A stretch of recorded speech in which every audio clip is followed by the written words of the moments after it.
Caroline from CarolineVinsel.com here. I am here today with Willow. She will not leave my side, and so you might see her inside of the videos. But there's a lot of amazing things that I want to talk to you guys about. So before we get started, make sure that you like this video, comment if you liked it, let me know if you have any questions, and don't forget to check out a bunch of the freebies inside of the description below. There's a bunch of links for you to learn more and get more help that you need. So let's get on into it. I'd love to hear your thoughts on an email onboarding sequence. How many emails and what should I actually say inside of them? Should I create a different onboarding sequence for each one of my products or just the large ones? Let me know your thoughts. Okay, so as far as like email onboarding sequences, this could be anywhere between like a welcome sequence or a once people have bought a product, you are sending them additional emails.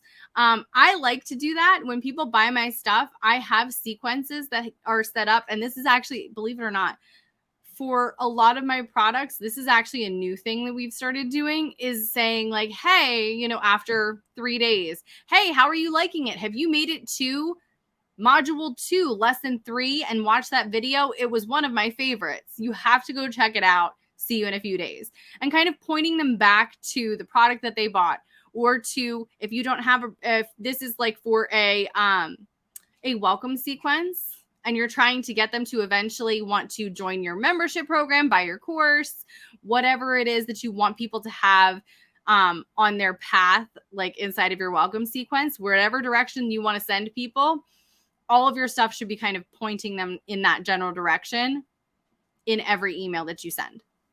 So for a welcome sequence, you're saying like, inside of my course that you're going to be selling to them later on, we talk about this concept of X, Y, and Z, and you kind of give a little bit of like an insight into the course, because now we're starting to drop the name. We're getting them used to hearing the name. Why? Because remember, this is the marketing psychology, I guess. People need to be exposed to something 7 times before buying. And if we're starting to expose them to it without giving them the opportunity in like in a high pressure, like sales situation, we're just talking about, we're just going to use, because this is on my desk, we're just talking about this awesome product that we have. Inside of the budget binder, we talk about how to track your savings. Inside of the budget binder, in a different email, we talk about how to build your monthly budget.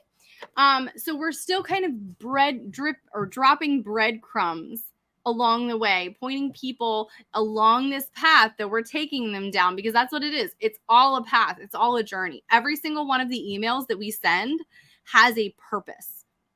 It has a purpose, and it's pointing people back to our products, back to a membership group, back to our shop, back to a podcast. Whatever it is that you want your people to do, you're basically sending them down this path. You're saying, this is how you go. This is where we're going. And you're dropping breadcrumbs along the way to entice them along the way. Kind of like the Wicked Witch.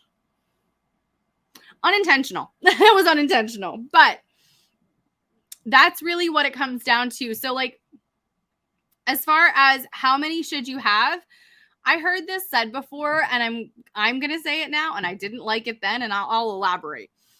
How many emails should you have? As many as it takes to get your point across. I hated that answer, but it's the truth. Here's my range, I guess, as far as like onboarding / welcome sequence emails that you should use. 3 to 5. 3 to 5 to kind of, and this sounds terrible because I've heard this before and I'm just going to regurgitate it. It's kind of cult sounding, but just bear with me. Your indoctrination process should take 3 to 5 emails without like being a hard sell or anything like that. You're saying, inside of this product, we talk about blankety blank. You should get more help with it in the future. And then the next day, inside of the budget binder, we talked about blankety blank yesterday. And today I'm going to share with you one of my favorite lessons from my course on money, which is blankety blank. Do you know what I mean? So that's kind of like, Is there a hard and fast rule about how many emails you should have? No. I know that there are people out there who are absolutely slaying and have like 2 emails inside of a welcome sequence. That's not exactly my style, but I mean, there's no real fast, like hard rule on that. But I would do 3 to 5 emails before you actually pitch something in a hard pitch, like a hard sales kind of a way, so that people are understanding the value that you're giving them, the help that you're giving them, and you're still exposing them to the name of your product, to the idea of buying from you in the future. Each email that you send, you're giving them more of an opportunity to see that that's what's coming, basically. And then as far as, do you create a new sequence for each of the product or just the larger ones? Oh, I mean, let's think about it this way really quick. Do you like to make more work for yourself? I don't. That was the worst thing to say ever.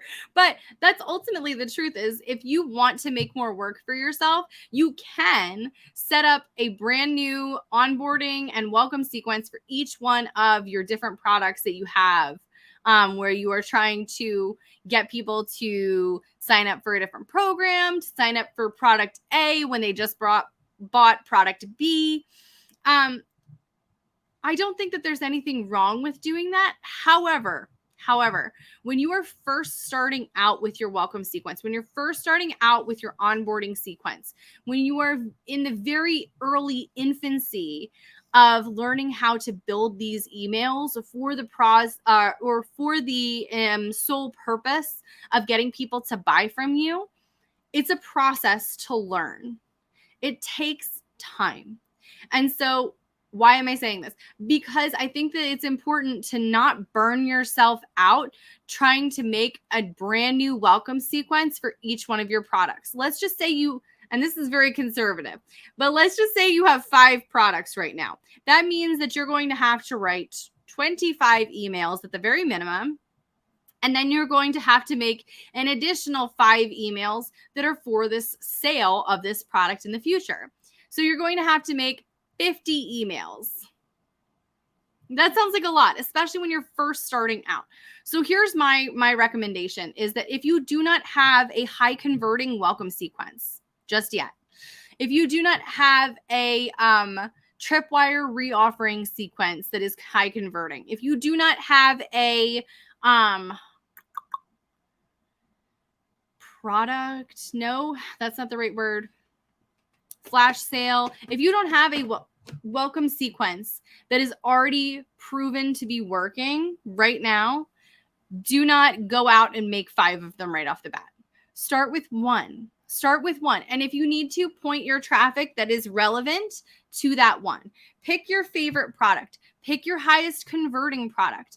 Pick the product that you want to promote that is the most done, and complete.